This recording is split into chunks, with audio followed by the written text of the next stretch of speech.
I had the con, and it's time for the Dirty 12 Week 1 preview show. So I'm going to tell you how it's going to roll this week. I'm going to give this week's projections. I'm going to talk a little bit about the teams and their players. I'm going to give some brief opinion and commentary on what I think the game's going to look like. I'm also going to give my pick for the games. That'll be at the end. I'm also going to give the game of the week, and I'm going to announce any upcoming bowl games. So with that being said, let's get started.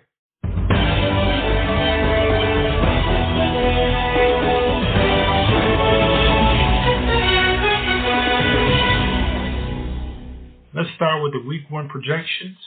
The Hart Foundation is at Nissan Stadium, and they are hosting the Auto Draft.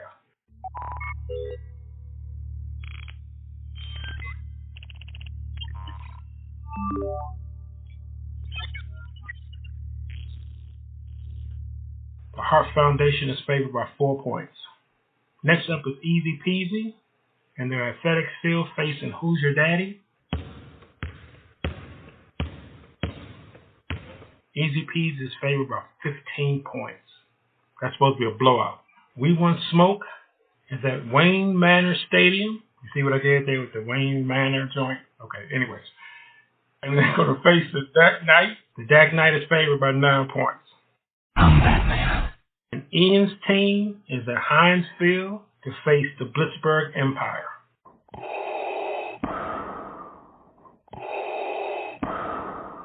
So this one is basically even. It's a toss-up.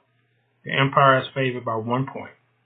Before I give my picks, I'm going to run through the games, give a little bit of commentary, some opinion, introduce some of the players on the team, and just give my general overview of what I think is going to happen in the games.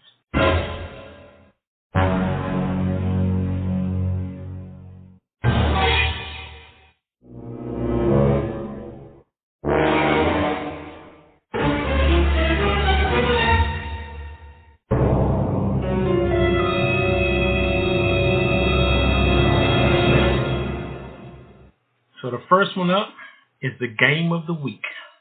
The Hoya Paranoia, yours truly, is at the Alamo Dome to face It's a Travesty. Gee, I didn't know what your stadium would be. You can't have AT&T because that's me. So I gave you the Alamo Dome. Anyway, It's a Travesty is favored by 4 points. It's a Travesty is back in the league after a 2-year absence. And the Hoya Paranoia are looking to roll out the welcome mat with an L. No W's here this week. Travesty has a good team with Kelsey, Russell Wilson, Gus Edwards, which was a really good pickup by him, by the way, and Keenan Allen. The Paranoia is led by Dak Prescott and Jalen Hurts. I'm not sure which one I'm going to throw at him, so I'm not going to give him anything here. I have Devontae Adams, Austin Eckler, who I'm not sure if I'm going to play or not because I just don't like that matchup. That matchup because those Redskins, a.k.a. the football team, is going to be a tough one. And I have T. Higgins. I think Kelsey right here is going to be the key because in PPR, Mahomes looks for him a lot. He gets a lot of touches. And he's very subtle with what he does. He comes off the line. He's really good at finding holes and zones. And it's maybe a little shift here, a little move there. He's always open. Always open. So I'm a little worried about him. I think out of all of his players, him and Wilson. Wilson has a tough matchup, though, because he's going to Indy. And that Indianapolis defense is something to be reckoned with. I got to give Ryan some on that. That Indy defense is tough. Yeah! So that's going to be interesting to see if Wilson can get loose. That's the same thing with Prescott going down into Tampa. Fans going to be 100% in the stadium. They're going to celebrate the Super Bowl. And then Dallas got to roll in there, too. And we don't have all the linemen and all kinds of stuff. That will be a tough matchup with everybody healthy. So it's going to be interesting to see throughout our league who plays those Dallas players and who fits them. Because Tampa Bay is nothing to be played with. They're bringing all 22 back, 11 on both sides. And that defense was hell. You can go through the defense and literally start naming players. White, Sues, and all those jokers, man. Oh, hell no! Somebody got to sit. So next up, we have the Fleece Bowl. We hate our fleece because it's staticky. Now, this is called the Fleece Bowl because this is between Eric Guest and Jonathan. No matter what the team names are, Eric tended to always get the better of Jonathan in trade. So, hence the Fleece. So, I put them in the Fleece Bowl together. Ain't nobody got time for that. No Trades is favored by 8.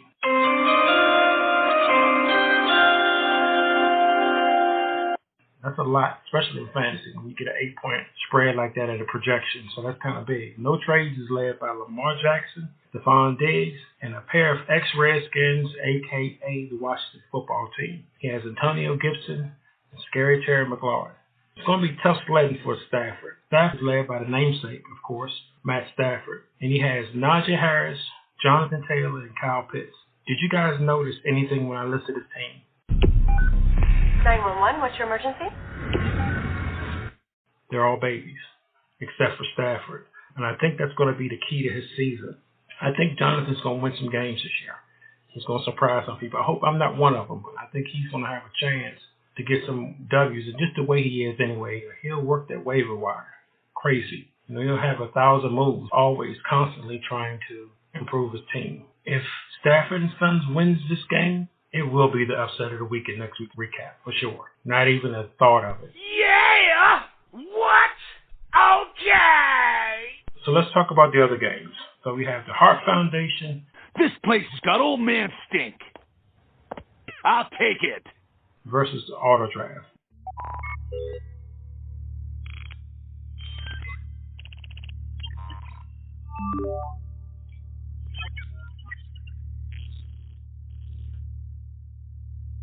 The Auto Draft has Josh Allen, DeAndre Hopkins, Tyreek Hill, and Mark Andrews, who just got the big contract. See if he deserves it. Now, he does, though, because he's one of the leading targets for tight end. That's who Lamar Jackson looks for. So if Lamar Jackson isn't running, he's always looking for Andrews down there. That's just the way it goes. The Hart Foundation has Justin Herbert and 3 really good running backs. He has Zeke, Chris Carson, and CEH. So this is what's going to happen here. I think the drafting strategy is going to determine who wins this one. Which strategy will prevail? The Hart Foundation has running backs, and AD has wide receivers. But those running backs got to pop a lot and often throughout the season. So that's going to be interesting to keep an eye on the Hart Foundation and see what he does. See if he can pick up a good receiver to complement those guys. Because running-wise, he's going to be hell on wheels. It's just a matter of him getting someone to complement those running backs. In fantasy, you always want to have a good receiver, especially in PPR. Next up is Easy Peasy. That was easy.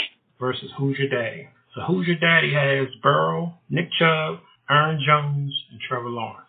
Easy Peasy has the GOAT himself, Tom Brady. He has DK Metcalf, Derrick Henry, and Joe Mixon. Hoosier is going to roll the rookie out.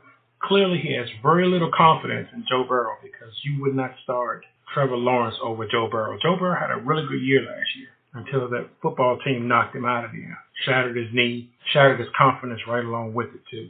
He had a rough training camp. Some of his receivers, especially Chase, had a rough training camp. I actually have Higgins, so I'm looking forward to seeing Higgins play well this year. I think he's going to play well. I think that Higgins is going to do well as Joe Burrow gets his legs up under him, no pun intended. Joe Burrow is too good of a quarterback not to do well. He just has to get his confidence back. I think he gets out there, slings it around a little bit, I think he'll be fine. The running is going to be interesting because before he got hurt last year, he was one of the better running quarterbacks in the league. He had a dual threat. He could sling it all over the field, but he can also make them gravy when there was nothing else on the plate. Are you serious? Really? Really, dude? Hoosier's running back core is hella solid, though. I mean, he has some running backs, and that's going to be with Chubb and Aaron Jones. That's a load back there. He has that going for him. It's just a matter of if they're able to score weekly, which is always hard.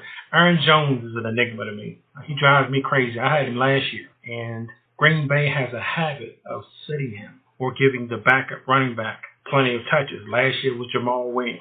This year it's going to be the kid Dillon. You can't wear Jones out. I get it because he's small, but he's so dynamic. He can go the distance at any time. So I guess it's just, do you use him up now and maybe risk him for the playoffs, or do you save him and have him fresher going down the stretch?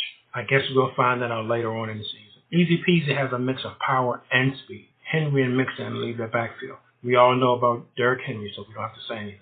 But Peasy also has DK Metcalf, and he made a hell of a move before the season got started in free agency. He picked up Winston first. Then, right before preseason game, he picks up Callaway, and Callaway goes nuts. Yeah, boy. So now he has Winston and Callaway, and Winston can throw the ball. He just needs to be reined in on those interceptions. With our league doing a -4 for interceptions, you may want to set him for a little bit until you actually know whether or not he's going to throw picks or not. But that's more to come on that one. Next game up, we want Smoke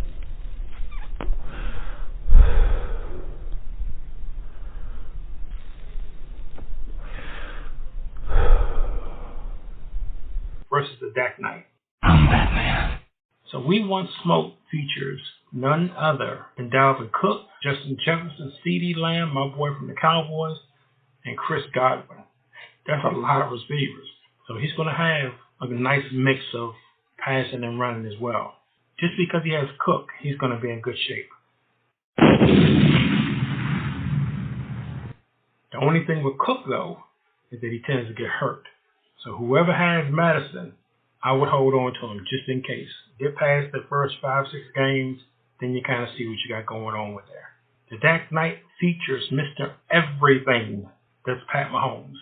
He also has C-Mac, he has Darren Waller, and Amari Cooper. Amari Cooper, I think, is an enigma, especially going to be in this offense this year.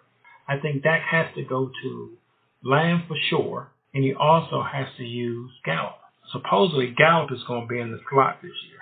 So Gallup is going to flip-flop with CeeDee Lamb. CeeDee Lamb is going outside the numbers this year. The three-headed stack that we want Smoke put together with Cousins, Cook, and Jefferson is going to be extremely hard to beat. No doubt. Brilliant. I have absolutely no idea what's going on. Anytime Cousins throws it to Jefferson, or he throws one of those little hitch routes to Cook, it's going to be points all over the place. Only way I think that we want Smoke does not win a lot of ball games is if Cousins throws up all over himself. And he tends to do that a lot. Next game up, Iron's team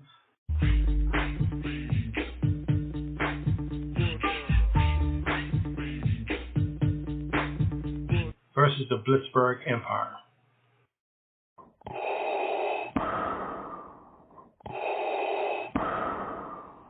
The Empire features Kyler Murray, Calvin Ridley, Saquon Barkley, and my pick for breakout of the year. You hear it here first, right here on the program, Jerry Jeudy. I think he's going to be huge. And Philip got right in front of me because I was coming for his ass too. That was a really, really good pickup. I actually have Jerry Jeudy in a couple of my other leagues. He's going to be huge this year. And everyone knows what school he's from. Alabama! Ian's team features Aaron Rodgers, Alvin Kamara, Greg Kittle, and A.J. Brown. He has a very, very good team. I didn't even mention D. Harris or Mike Evans. And he somehow got Thomas sitting on the bench for him in the IR, who's going to come out maybe like, I think it's at week 8.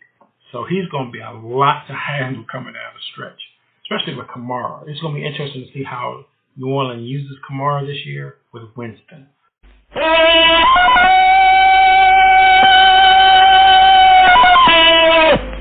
They're going to have an aerial game, and they're going to go downfield because that's what he does.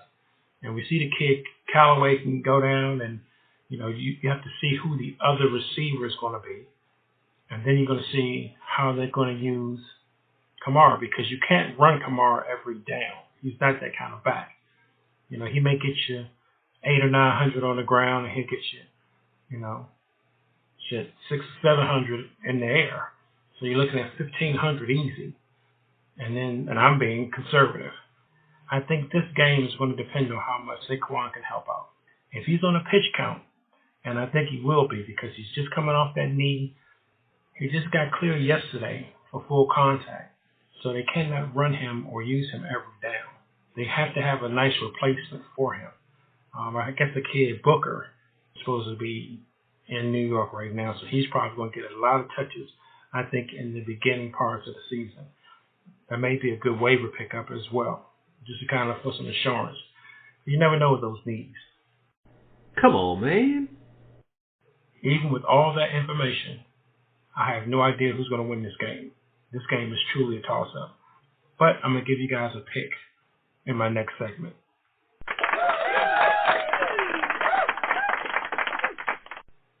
Next up are my picks. I'm going to run through each game, give you my thoughts, tell you who I think is going to win and why. So first up is the game of the week. Of course I'm going to pick me. I'm not going to pick anybody over me. Come on, man.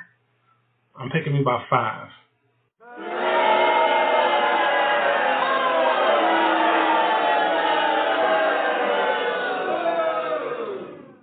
I'm never going to pick against myself, so you already know that. So sorry, G. You do have a good team. Also, I cannot give you guys my strategy, so you guys got to kind of figure that one out on your own, but I'm sure you understand why. Next game, the Fleece Bowl. We hate our fleece because it's staticky. I have no trades by 7.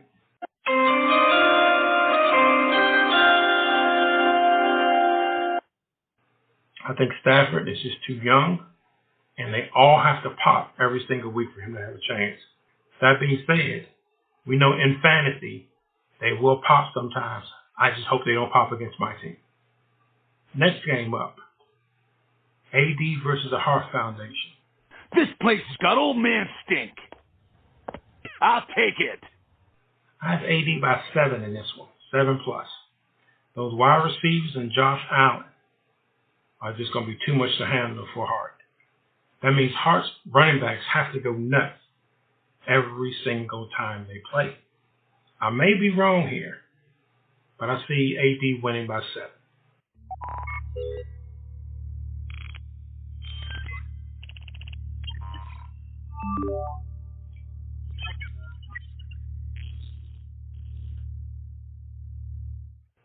My next game up, Smoke versus the Dak Knight. I'm Batman. I have Dak by 7. So why, you ask? I just spent all that time talking about how good I think Smoke is and what I think the team looks like. He has a damn good team. The problem is he's going to go up against Mahomes, C-Mac, and Waller in the first game of the season. That's going to be tough to pick against. Now, maybe by about week 5, that's when you start seeing some attrition, because I just don't think C-Mac can go a whole season. So if you have the backup, I think it's Hubbard. That's a good pickup. I just don't think he's going to make it. And I actually have him in one league. I had to get him because he was the number 1 pick. So you got to pick C-Mac if you have the number 1. Last but not least, I have Ian's team against the Empire.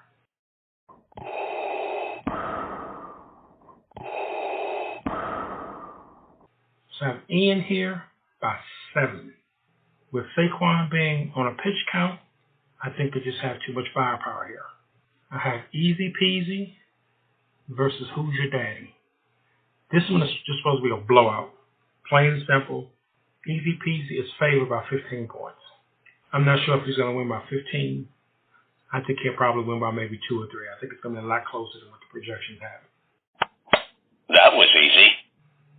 Okay, so those are my picks. Next up, I'm going to tell you guys about the weekly awards that's coming up in the podcast going forward. Some are funny, some are good, some are not so good. Be back in a sec.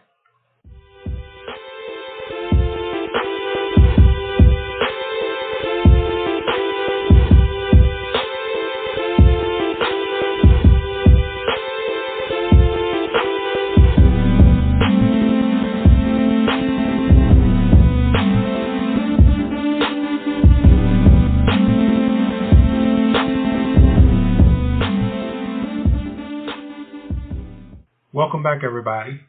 I plan on giving out the weekly awards in the next podcast. It's going to be a split podcast. The first part of it is going to be recap. The second part is going to be preview. The awards will go as follows.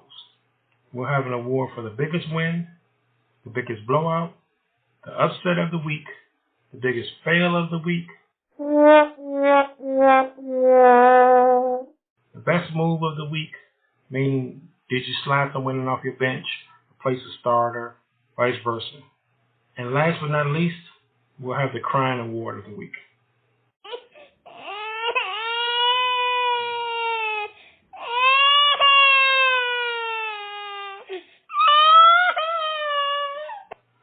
All right, guys. Well, that's it for this week, man. I'm out. I'm going to do a recap after next week's games. I hope the real-life teams win. This fantasy stuff It's a trip because I don't know if I'd rather my fantasy team to win more than my real team at this point. Nah, I'm always going to be a Cowboy through and through, so I want my Cowboys to win every Sunday. Hey, fantastic. Every single one of you. I'm not just talking about these last 60 minutes. I'm talking about the quarterback school, the mini camp, the training camp. Everybody, you did one hell of a job. And the only thing else I got to say is, how about them Cowboys? That being said, I want my fantasy team to win too. So it's always a split. I think Richard put up a post last week that says, if your fantasy team wins, but your real team loses, it's a soul for a soul. And that's pretty much how we feel about it. I don't want to hear any foolishness next week. You know, people going to come in, well, I didn't do this and this didn't happen. And, you know, somebody's going to lie. Don't come in here lying on Tuesday about nothing. We don't want to hear it. So I'm sitting there, barbecue sauce on my titties. All right, fam. With that, I'm out. We always end it with great friends. We're bitter rivals. We have a hell of a league. We're looking forward to a hell of a season. Yeah! What? Okay! This is Triple R signing off once again. I'm out. Peace.